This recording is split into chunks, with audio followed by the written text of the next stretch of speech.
സ്നേഹപൂർവ്വം ശ്യാമ സീരിയലിൻ്റെ ലേറ്റസ്റ്റ് എപ്പിസോഡിൻ്റെ റിവ്യൂയിലേക്ക് എല്ലാവർക്കും സ്വാഗതം. അങ്ങനെ മുത്തശ്ശിക്കൊപ്പം വരടൻ രാധികയും കൂടി ക്ഷേത്രത്തിലെത്തുവാണ് കേട്ടോ. ഈ സമയം രാധിക ചോദിക്കണേ, അത് ശരി, ഇന്നലെ തൊട്ട് ഞങ്ങൾ എത്ര നേരം ചോദിച്ചു, ക്ഷേത്രത്തിലേക്കാണോ അതോ മറ്റെവിടേക്കെങ്കിലും ആണോ പോകുന്നതെന്ന്? അതൊക്കെ പറയാം, നിങ്ങൾ എൻ്റെ കൂടെ ഒന്നും പറയാതെ വന്നാൽ മതി, ബാക്കി അവിടെ ചെന്നിട്ട് കാണാമെന്ന് പറഞ്ഞിട്ട് അവസാനം ക്ഷേത്രത്തിലേക്ക് തന്നെയായിരുന്നല്ലേ ഞങ്ങളെ കൂട്ടിക്കൊണ്ടുവന്നത്. ഇന്നലെ തന്നെ പറഞ്ഞാൽ എന്തായിരുന്നു കുഴപ്പം?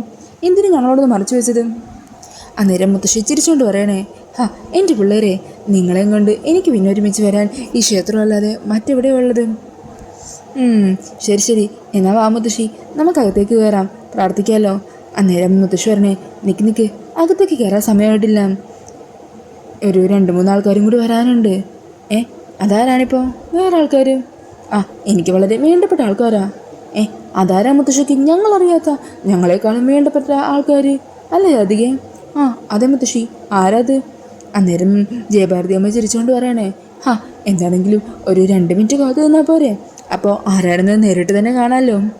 ഈ സമയം വരും ചോദിക്കണേ, അല്ല മുത്തശ്ശി, ഇനി നമ്മൾ സിനിമയിലും വാർത്തകളിലും ഒക്കെ കാണുന്നത് പോലെ ഈ പ്രായത്തിലും ഇനി മുത്തശ്ശിക്ക് ഒരു കൂട്ട് വേണമെന്ന് തോന്നി ആരെങ്കിലും കണ്ടെത്തി വെച്ചിട്ടുണ്ടോ?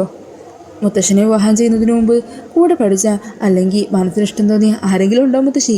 അവരെ പരിചയപ്പെടുത്താൻ വേണ്ടിയാണോ ഞങ്ങൾ ഇങ്ങനെ വിളിക്കുന്നത്? അന്നേരം മുത്തശ്ശി വരണേ, എടാ നീ കൊള്ളാലോടാ, ഒരു മുത്തശ്ശിയോട് ചോദിക്കാൻ പറ്റുന്ന ചോദ്യമുണ്ടോ നീ ചോദിച്ചത്? നിന്റെ നാക്ക് കുറച്ച് കൂടുന്നുണ്ട്, കേട്ടില്ലേ മോളെ ഇവൻ പറഞ്ഞത്? അന്നേരം രാധിക വരണേ, എന്താ പറയണത്? നമ്മുടെ മുത്തശ്ശിനെ കുറിച്ചാണോ അങ്ങനെയൊക്കെ പറയുന്നത്? മുത്തശ്ശി അങ്ങനെ ഒരാളെ കണ്ടെത്തിയിട്ടുണ്ടെങ്കിൽ അതാദ്യം കാണിച്ചു തരിക നമ്മളെ ആയിരിക്കില്ലേ, അല്ല മുത്തശ്ശി?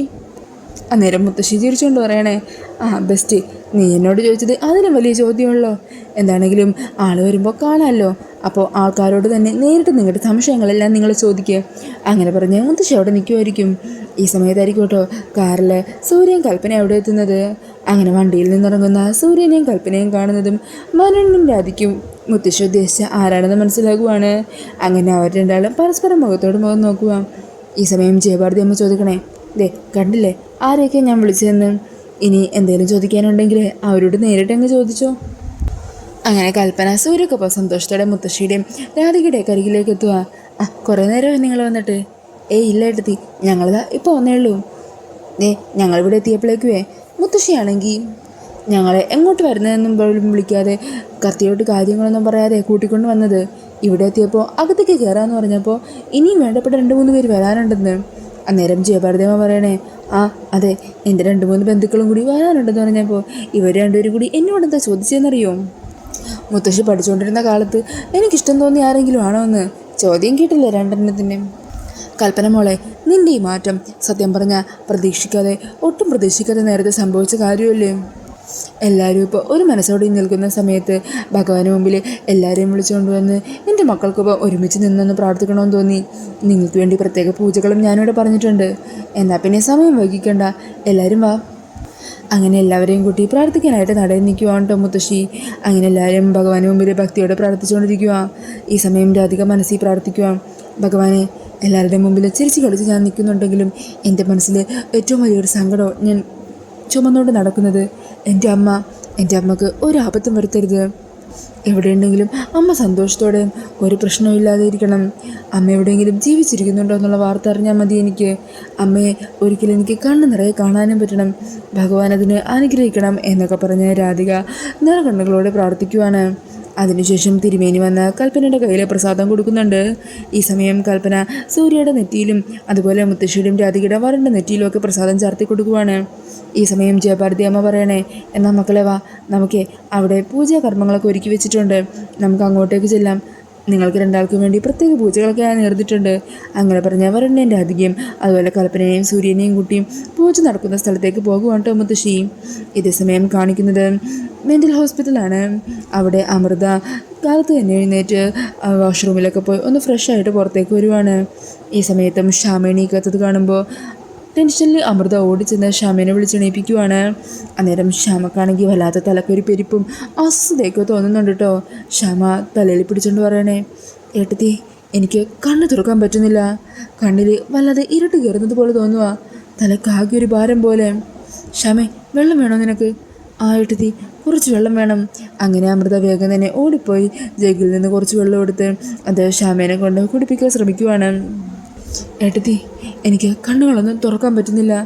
സാരമില്ല ശ്യാമേ, കുറച്ച് നേരം നീ സമാധാനത്തോടെ ഒന്ന് കിടക്ക്, അപ്പോഴേക്കും എല്ലാം നേരെയാവും. നേരെ ആകുമായിരിക്കും അല്ല ഏട്ടത്തി. അങ്ങനെ പറഞ്ഞ് ശ്യാമ വീണ്ടും മയക്കത്തിലേക്ക് പോകുവാണ്. അങ്ങനെ ശ്യാമയുടെ അവസ്ഥയൊക്കെ കണ്ട് അമൃതക്ക് വല്ലാതെ സങ്കടമാകുവാണ്. ഭഗവാനെ, അവർ ആ നേഴ്സുമാരെല്ലാവരും കൂടി ചേർന്ന് ശ്യാമയുടെ ദേഹത്തേക്ക് ആവശ്യമില്ലാത്ത ഓരോ മരുന്നുകൾ കുത്തിവെച്ചില്ലേ, അതിൻ്റെ വീര്യം കൂടിയിട്ടുണ്ടെന്നാണ് തോന്നുന്നത്. അതാണ് ശ്യാമ ഇങ്ങനെ തളർന്നിരിക്കുന്നത്. ഭഗവാനെ, എങ്ങനെയെങ്കിലും ഞങ്ങൾക്ക് ഞങ്ങളുടെ ശ്യാമയെ മടക്കി തരണേ എന്നും പറഞ്ഞ് ഭഗവാനോട് കരഞ്ഞ് പ്രാർത്ഥിക്കുവാണ് കേട്ടോ അമൃത. പിന്നീട് കാണിക്കുന്നത് പൂജാരിയുടെ അരികിൽ പൂജക്കായി എത്തുന്ന വരുണനും രാധികനും കൽപ്പനയും സൂര്യനെയാണ് കേട്ടോ.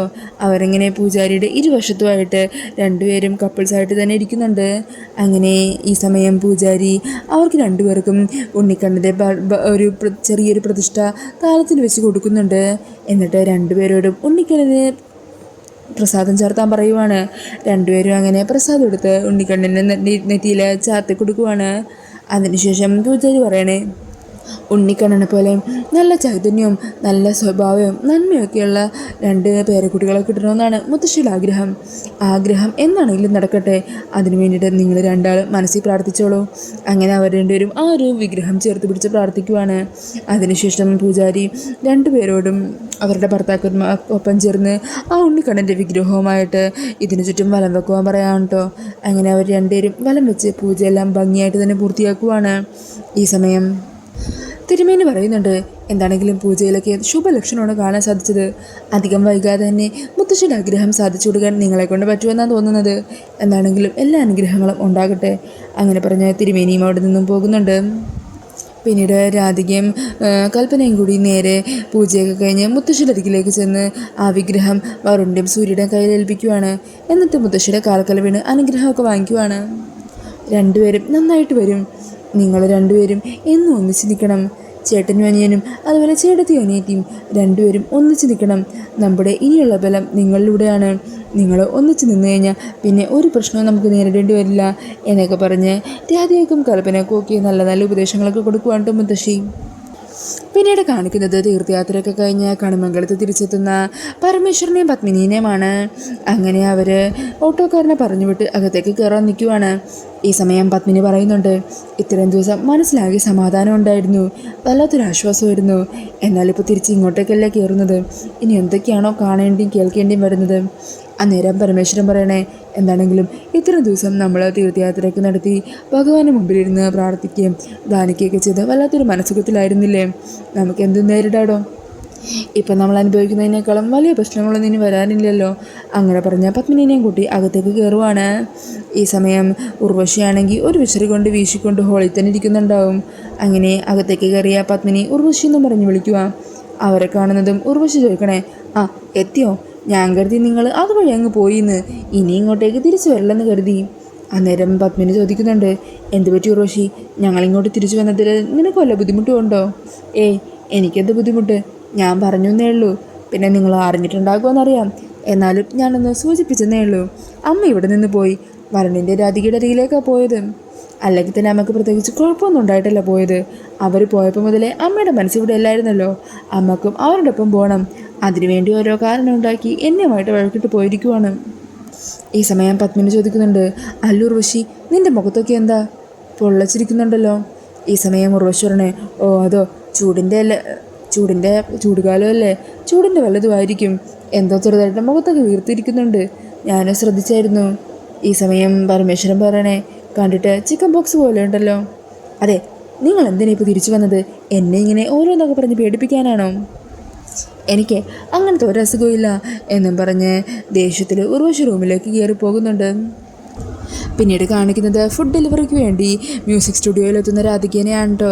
ഈ സമയം അവിടുത്തെ ഒരു സ്റ്റാഫ് പുറത്തേക്ക് ഇറങ്ങുന്നതും അങ്ങോട്ടേക്ക് വരുന്ന രാധികയെ കാണുമ്പോൾ പറയണേ, അതെ മോളെ രാധികെ, നിൻ്റെ അറ്റ്വേശ്വരി സന്ധ്യയായിരുന്നു ഇന്നലെ ഞാൻ കഴിച്ചത്, ഒത്തിരി ഇഷ്ടപ്പെട്ടു കേട്ടോ. അങ്ങനെ പറഞ്ഞ് അയാൾ പോകുവാണ്. ഈ സമയം രാധിക അകത്തേക്ക് കയറുമ്പോഴേക്കും അവിടുത്തെ മാനേജർ രാധികയെ കാണുക. ആ ചേട്ടാ, ഭക്ഷണമൊക്കെ കൊണ്ടുവന്നിട്ടുണ്ട്. ആ രാധികെ, ഭക്ഷണത്തിനെക്കുറിച്ച് എല്ലാവർക്കും നല്ല അഭിപ്രായമോ?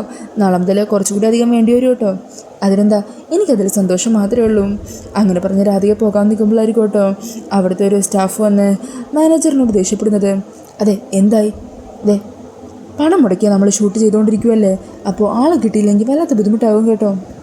താനല്ലേ ആ കാര്യമൊക്കെ ഏറ്റെടുത്തിട്ടുള്ളത്, അപ്പോൾ ഇതൊക്കെ തൻ്റെ റെസ്പോൺസിബിലിറ്റി അല്ലേ. എത്രയും പെട്ടെന്ന് തന്നെ മറ്റൊരാളെ അറേഞ്ച് ചെയ്യാൻ നോക്ക്, അല്ലെങ്കിൽ മ്യൂസിക് ഡയറക്ടർ നല്ല ദേഷ്യത്തിലാണ്, പിന്നെ എനിക്കൊന്നും പറയാൻ പറ്റൂല എന്നും പറഞ്ഞ് അയാൾ അവിടെ നിന്നും പോകുവാണ് കേട്ടോ. ഈ സമയം രാധിക ചോദിക്കുന്നുണ്ട്, എന്തു പറ്റി, എന്താ ചേട്ടാ പ്രശ്നം?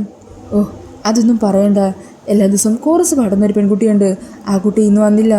മറ്റൊരാളെ അറേഞ്ച് ചെയ്യാൻ ഈ ചുരുങ്ങിയ സമയം കൊണ്ട് പറ്റുന്നുമില്ല. രാധികെ, നീ എനിക്കിവിടെ ഒരു സഹായം ചെയ്യോ? നീ അത്യാവശ്യം നന്നായി പാടുമല്ലോ, നിനക്ക് കോറസ് പാടാനായിട്ടൊന്ന് നിന്നൂടെ? നീ അത്യാവശ്യം നല്ല രീതിയിൽ തന്നെ പാടുമെന്ന് എനിക്കറിയാം, ഇതുപോലെ കോറസ് പാടാനൊക്കെ വിളിച്ചാൽ നീ വരുമെന്ന് എനിക്കറിയില്ല. എൻ്റെ അവസ്ഥ അങ്ങനെ ആയതുകൊണ്ട് ചോദിച്ചു പോകുന്നതാ. അന്നേരം രാധിക പറഞ്ഞേ, അതിനെന്താ ഏട്ടാ, എനിക്ക് ഇത്ര ഓർഡർ ഇടുന്ന ഏട്ടനല്ലേ, അപ്പോൾ ഏട്ടനൊരു ആവശ്യം പറയുമ്പോൾ ഞാൻ എങ്ങനെയാണ് അത് തള്ളിക്കളയുക? മാത്രമല്ല, സംഗീതം എന്നുള്ളത് കലയാണ്, എനിക്ക് പാടാനും കഴിവുണ്ട്. അതിപ്പോൾ മുൻനിരയിലായാലും പിൻനിരയിലായാലും എന്താ കുഴപ്പം? നമുക്കുള്ള കഴിവുകൾ ഇതുപോലെ അവസരം കിട്ടുമ്പോഴല്ലേ നമുക്ക് പ്രദർശിപ്പിക്കാൻ പറ്റും. ഞാൻ പാടിക്കോളാം, എപ്പോഴാണെന്ന് വെച്ചാൽ എന്നെ വിളിച്ചാൽ മതി. താങ്ക് യു രാധികെ, താങ്ക് യു സോ മച്ച് എന്നും പറഞ്ഞ് അയാളെ സന്തോഷത്തോടെ പോകുവാണ്. ഇതേസമയം അവിടെ പാട്ട് പാടാനുള്ള ഒരു പെൺകുട്ടി ഉണ്ടല്ലോ, മെയിൻ സിംഗർ, ആ പെൺകുട്ടി അവളുടെ സ്റ്റാഫുമായിട്ട് അവിടെ എത്തുന്നുണ്ട്. അന്നേരം ആ സ്റ്റാഫ് നേരെ ഡയറക്ടറിൻ്റെ റൂമിലേക്ക് ചെല്ലുവാം.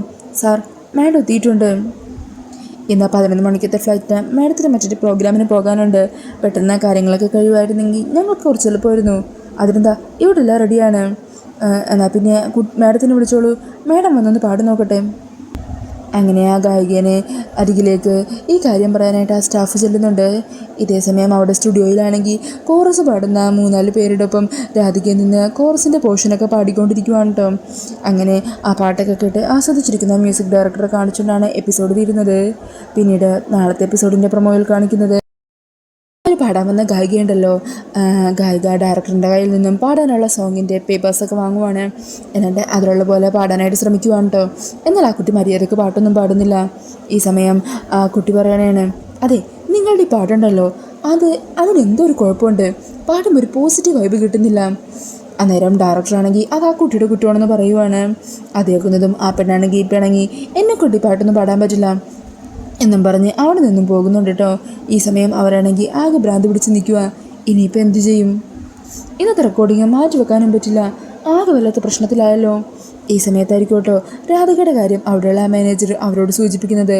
അങ്ങനെ രാധികയെ കൊണ്ട് തന്നെ ആ പാട്ടൊന്ന് പാടിപ്പിച്ച് നോക്കാമെന്ന് അവരും വിചാരിക്കുവാണ്.